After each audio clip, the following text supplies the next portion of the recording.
Hazırda bizlə bağlantıda olan Milli Məclisin üzvü Cavanşir Feyziyevlə təhlillərimiz olacaq. Cavanşir bəy, xoş gördük sizi.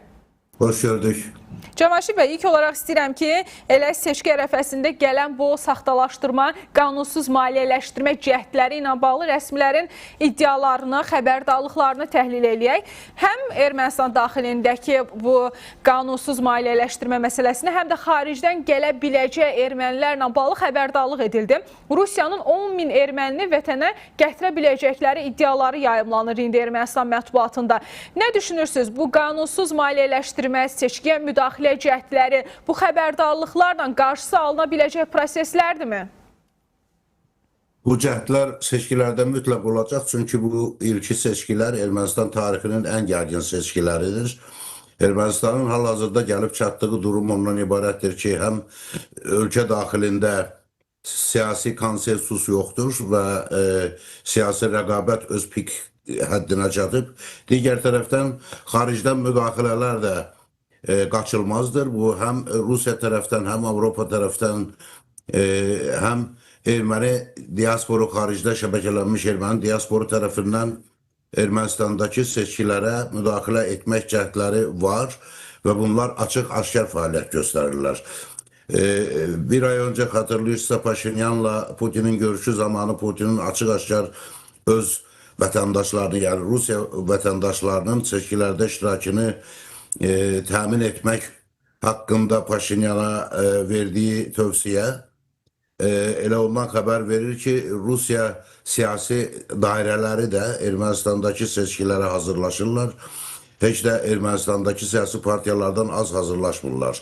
Ona görə bu seçkilər çox gərgin keçəcək və seçki ərəfəsində rüşvət verilməsi, alınması da tamamilə gözləniləndir və bugünkü Ermənistan mühiti üçün təbiidir. Çünki ölkə əhalisinin böyük bir hissəsi sosial cəhətdən zəif durumdadır və belə bir durumda adətən belə durumda olan ölkələrdə seçkiləri pulla idarə etmək imkanları da artır.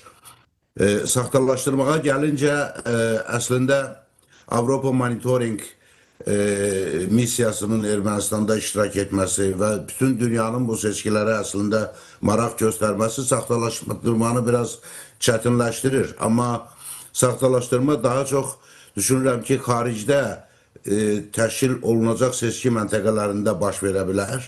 Xüsusilə Rusiyada təşkil olunacaq seçkilərdə.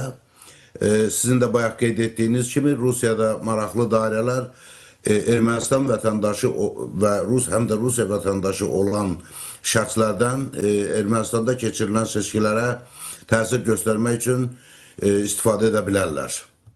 Cavanşir bəy, burada maraqlı məsələlərdən biri ondan ibarətdir ki, The Washington Times'ın iddiası var ki, Nikol Paşinyan özü də ya məğlub olacaq, ya da seçkiləri saxtalaşdıracaq. Biz indi Rusiyanın ola biləcək müdaxilələri və onun qarşısını necə alacaqlar və indiki xəbərdarlıqlar işə yaraya bilirmi danışdığımız zamanda, həmçinin Qərb mətbuatında Paşinyanın özünün seçkini saxtalaşdıra biləcəyi iddiaları yayımlanır. Buna münasibətiniz necədir?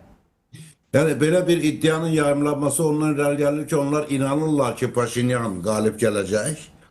Yəni, Paşinyan öz qələbəsini elan edəcək və bunun seçkidə qalib gəlməsə belə saxtalaşdırma yolu ilə qalib gələcəyini iddia etmək isə bu birbaşa seçkilərə müdaxilə olunacağına işarədir, eyandır.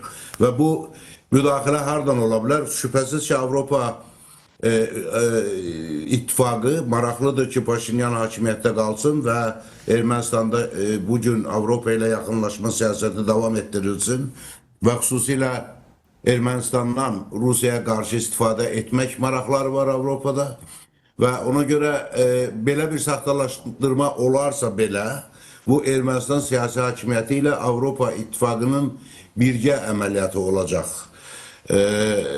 Çünki ayrılıqda sadəcə Ermənistan daxilində seçkiləri saxtalaşdırmaq mümkündür nəzəri cəhətdən. Amma hal-hazırda siyasi rəqabət o qədər güclüdür ki, bu böyük qarşıdurmaya da gətirib çıxara bilər və nəticədə seçkilər ümumiyyətlə baş tutmamış da elan oluna bilər. Ona görə bütün tərəflər maksimum dərəcədə, xüsusilə hakimiyyətdə olan qüvvələr maksimum dərəcədə ehtiyatlı olmağa çalışacaqlar bu seçki proseslərində.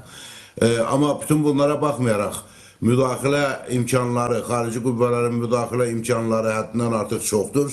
Bunun müqabilində Paşinyanı dəstəkləyən qüvvələr də real olaraq, əgər tək Ermənistan daxilindəki seçicilərdən söhbət gedirsə, Paşinyanı müdafiə edən qüvvələr əlbəttə çoxluq təşkil edir. Amma xarici müdaxilələr nəticəsində Paşinyan hətta seçkiləri udzada bilər. Amma hətta belə də olsa, seçkilərdə tam mütləq şəkildə qalib gələcək bir siyasi qüvvə də yoxdur. Çünki hansı partiya əgər mülki müqavilə partiyasından, hərəkatından daha çox səs qazanarsa belə, o yenə mütləq səs çoxluğunu qazanmayacaq və koalisyon hökuməti yaranmasına ehtiyac yaranacaq. Ona görə də düşünürəm ki, ən yaxşı ssenari əlbəttə Paşinyanın öz mövqeyini qoruyub saxlaya bilməsidir. Mülki müqavilə hərəkatının seçkilərdə qalib gəlməsidir və Avropa da buna çalışır. Amerika Birləşmiş Ştatları da çox güman ki, rəsmi səviyyədə bunu dəstəkləyir. Amma Rusiyada yaşayan ermənilərin böyük əksəriyyəti Paşinyan hakimiyyətini qəbul etmir və onu dəstəkləmir və Rusiyada yaşayan ermənilərin sayını nəzərə alsaq və onların da böyük əksəriyyəti Ermənistan pasportu daşıyır Rusiya pasportu ilə bərabər, o şəkildə seçkinin nəticələrinə təsir etmək mümkündür. Hətta saxtalaşdırmadan belə mümkündür. Çünki hazırda Rusiyada 2 milyondan artıq erməni vətəndaşı yaşayır. Aydındır. Vaxtımız azdır. Mən konstitusiya məsələsi ilə bağlı da fikirlərinizi almaq istəyirəm. PAS nəşrinin iddiasını yayımladıq. Orada qeyd edilir ki, axırıncı dəfə Şuranın iclası aprel ayının 1-də keçirilib. Daha sonra keçirilən iclasda isə dava olub. Ona görə də hazırda bir aydır ki, bir iclas keçirilmir, amma 2 həftə ərzində iclas keçirilməli idi deyilir və tam mətn hazır deyil. Şuranın üzvləri ilə narazılıq eləyirlər ki, hökumət bəyan etsə də konstitusiyanın mətni hazırdır, amma biz onu görməmişik, bizdən gizlədirlər deyilir. Nə düşünürsünüz bu məsələ ilə bağlı? Konstitusiya mətni hazırdırmı və əslində ötən il belə iddialar və yayımlanırdı. Elə Surubi Qalyan açıqlama verirdi ki, mart ayında tamamilə yekunlaşacaq mətn. Nəyə görə indiyə qədər yekunlaşmadı və bu iclas zamanı keçirilən baş tutan o davalar deyək də, belə narazılıqlar, sözlərin bir-birinə çəp gəlməsi nədən xəbər verir? Əslində mən inanıram ki, konstitusiyanın yeni mətni hazırdır, amma onu açıq müzakirəyə çıxartmaq hal-hazırda mülki müqavilə partiyasına sərf etmir. Onlar üçün səmərəli zaman deyil, zaman baxımından uyğun vaxt deyil.